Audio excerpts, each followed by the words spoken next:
बिहार के छोटे शहर अररिया में 10 जून 1948 को जन्म लेने वाले सुब्रत रॉय की कामयाबी का कारवां गोरखपुर से शुरू हुआ था। 1978 में एक छोटे से ऑफिस में 2 कुर्सी, 1 साइकिल और एक पुराने लैम्ब्रेटा स्कूटर से सफर शुरू किया था सुब्रत रॉय ने। पूंजी के नाम पर थे सिर्फ 2000 रुपए।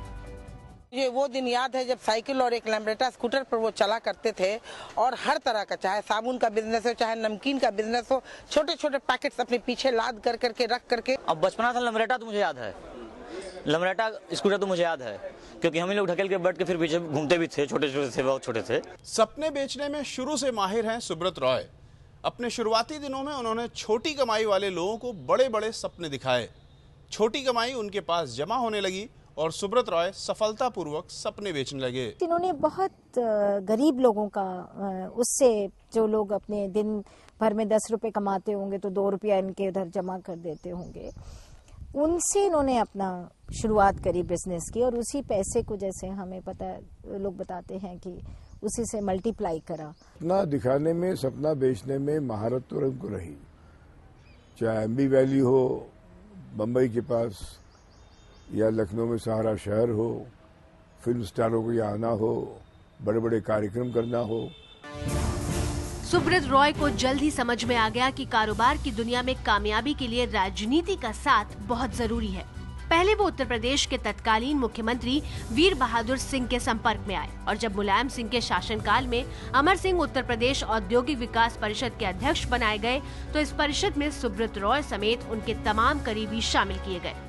इसमें कोई शक नहीं है कि राजनीति को इस्तेमाल करना, एक माध्यम, साधन बनाना और अपने लक्ष्य की प्राप्ति के लिए फिल्मी सितारों का इस्तेमाल करना, इसमें तो सुब्रत रॉय बहुत आगे रहे और इनका बड़ा लाभ मिला।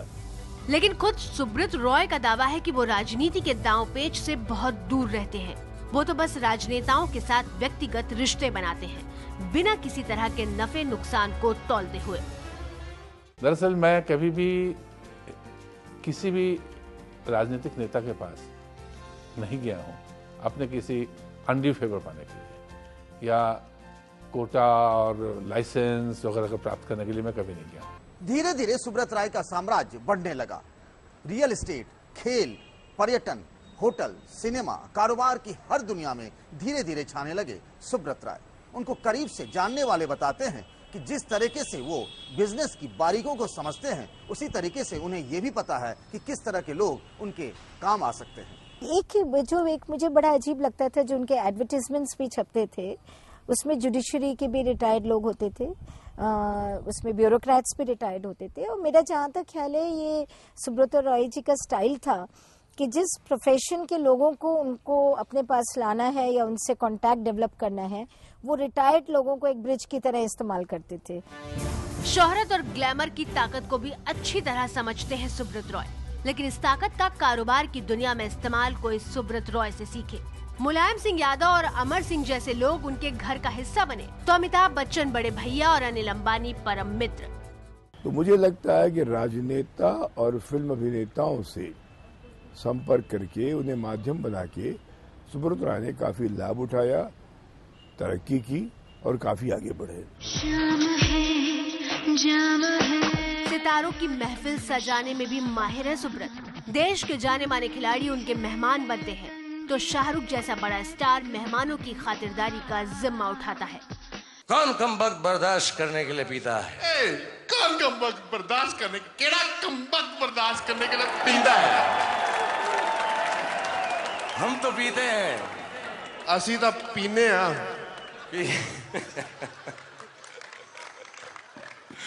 कि यहाँ पर बैठ सके, इत्थे बैठ सके, तुम्हें देख सके, थानू देख सके, तुम्हें बर्दाश्त कर सके, थानू बर्दाश्त कर सके। सुब्रत रॉय की कामयाबी का कारवां देश की सरहदों में ही कैद नहीं रहा। लंदन में ग्रॉस वेंसर्स होटल, तो न्यूयॉर्क में लैंडमार्क प्लाजा होटल और बांग्लादेश की राजधानी ढाका में एक पूरा शहर बनाने के प्रोजेक्ट पर काम कर रहे हैं सुब्रत रॉय।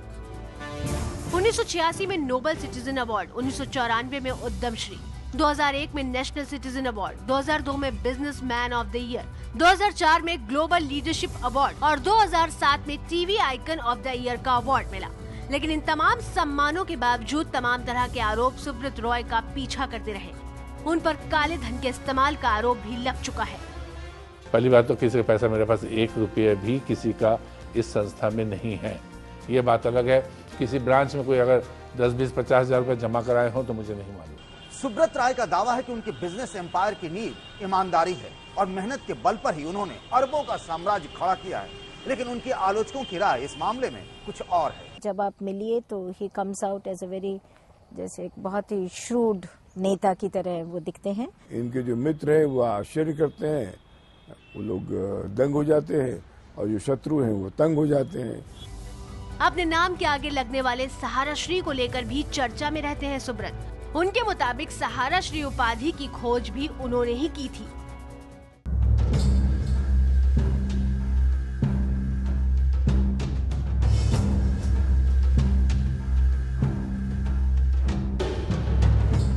सुब्रत राय सहारा का क्या होगा? जारी हो चुका है गैर जमानती वारंट। क्या मुश्किल में पड़ेगा सहारा का साम्राज्य? पहले ही मुश्किलों से जूझ रहे सहारा ग्रुप के लिए ये अब तक का सबसे बड़ा झटका है। झटका है ग्रुप के प्रमुख और सहारा के अंदर सहारा श्री के नाम से पहचाने जाने वाले सुब्रत राय के खिलाफ गैर जमानती वारंट जारी होने का। क्या है विवाद, ये बताएंगे, लेकिन पहले देखिए कि गैर जमानती वारंट जारी क्यों हुआ।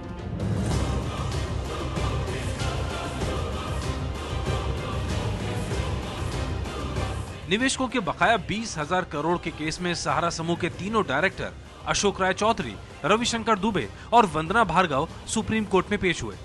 लेकिन सहारा समूह के प्रमुख सुब्रत राय इस बार भी नहीं आए। सुब्रत राय की जगह उनके भाई जयव्रत राय ने सुप्रीम कोर्ट में हाजिरी दी।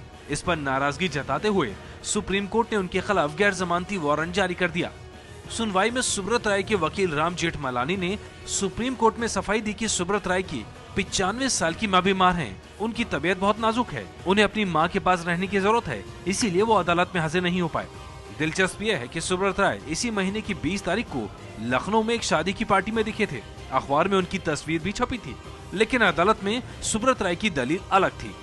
आपको बता दें कि सुप्रीम कोर्ट ने पेशी से सुब्रत राय को राहत देने से पहले ही मना कर दिया था। इसके बाद माना जा रहा था कि वो कोर्ट में हाजिरी लगाएंगे। व्यक्तिगत पेशी में किसी तरह की छूट न मिलने के बावजूद सुब्रत राय का सुप्रीम कोर्ट में न आना अदालत को बेहद नागवार गुजरा। इस बात को जस्टिस के.एस. राधाकृष्णन की इस टिप्पणी से समझा जा सकता है कि कानून के हाथ बहुत लंबे होते हैं और कोई भी इससे बच नहीं सकता।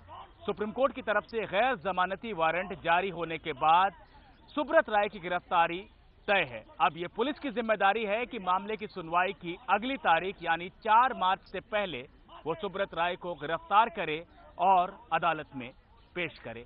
सेबी और सहारा के बीच 24,000 करोड़ का मामला अटका हुआ है। सहारा की 2 कंपनियां विवादों में हैं। ये हैं सहारा इंडिया रियल एस्टेट कॉर्पोरेशन और सहारा हाउसिंग इन्वेस्टमेंट कॉर्पोरेशन। निवेशकों के अधिकारों की सुरक्षा के लिए बनी नियामक संस्था भारतीय प्रतिभूति एवं विनिमय बोर्ड सेबी और सहारा की जंग चल रही है। सेबी का आरोप है कि सहारा समूह की 2 कंपनियों ने 3 करोड़ निवेशक बॉन्ड धारकों से करीब 6,380 करोड़ और 19,400 करोड़ रुपए जुटाए। ये दोनों कंपनियां शेयर मार्केट में लिस्टेड नहीं हैं। सेबी का कहना है कि सहारा की इन कंपनियों ने नियमों का उल्लंघन करके रकम इकट्ठा की और यह गैर कानूनी है। सुप्रीम कोर्ट ने सहारा को निवेशकों का पैसा ब्याज समेत लौटाने को कहा। 2011 में मार्केट रेगुलेटर सेबी ने सहारा से निवेशकों को उनके पैसे ब्याज समेत लौटाने को कहा। सहारा ने सेबी के आदेश को चुनौती दी कि सेबी के पास इस मामले में दखल देने का अधिकार नहीं है। कोर्ट ने सहारा की अर्जी को खारिज किया। सुप्रीम कोर्ट ने सहारा को आदेश दिया कि पैसे जुटाने से जुड़े सभी दस्तावेज सेबी को दिए जाएं।